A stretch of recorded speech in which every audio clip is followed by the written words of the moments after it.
Advanced ACL features. Cisco ASA provides many advanced packet filtering features to suit any network environments. These features include object grouping, standard ACLs, time-based ACLs, downloadable ACLs. Object grouping. Object grouping is a way to group similar items together to reduce the number of ACEs. Without object grouping, the configuration on the security appliance may contain thousands of lines of ACEs, which can become hard to manage.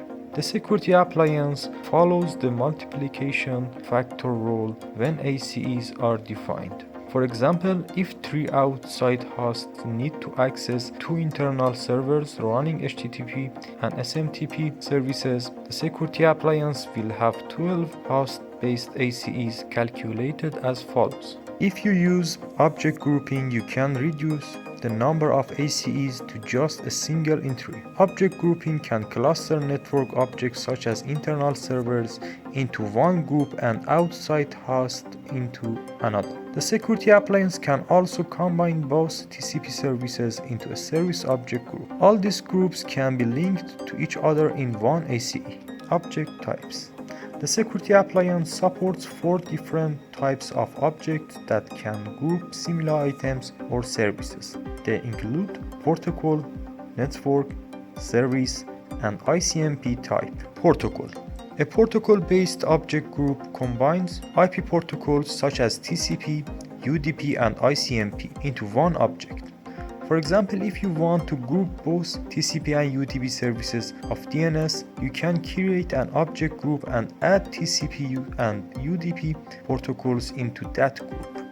Network. A network-based object group specifies a list of IP host, subnet, or network addresses. Defining a network-based object group is very similar to defining a protocol-based object group. Service. A service-based object group is used to cluster the TCP and or UDP services together. By using the service-based object group, you can group TCP, UDP, or TCP and UDP ports into an object. ICMP type. Using the ICMP type object group, you can group the necessary types required to meet an organization's security needs. For example, you can create an object group called echo to group echo and echo reply. These 2 ICMP types are used when a user issues the ping command.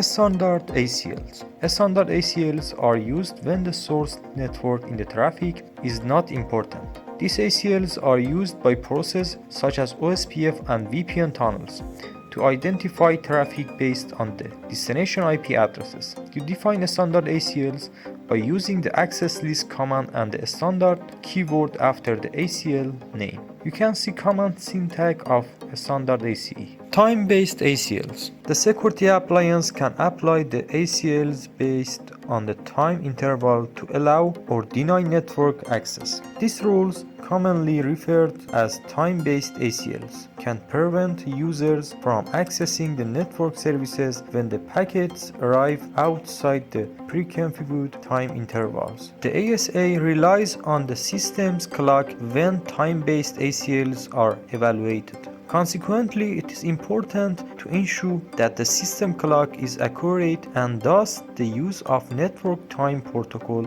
is highly recommended. You can use the time-based ACLs with the extended IPv6 and web-type ACLs. Downloadable ACLs. The security appliance can dynamically download the ACLs from an external authentication server such as Radius or TACACS. When a user needs to access a service on the outside, the following sequence of events occurs, as illustrated in figure.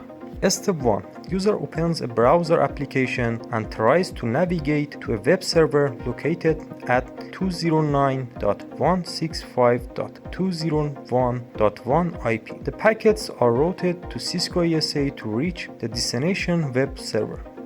Step 2. Cisco ASA is set up for user authentication and thus prompts the user for authentication credentials. Step 3. The user provides a username and password. Step 4. The security appliance forwards the username and password to an authentication server. Step 5. If authentication is successful, the server returns the ACLs to security appliance. Step 6. Cisco ASA applies the downloadable ACLs to the user.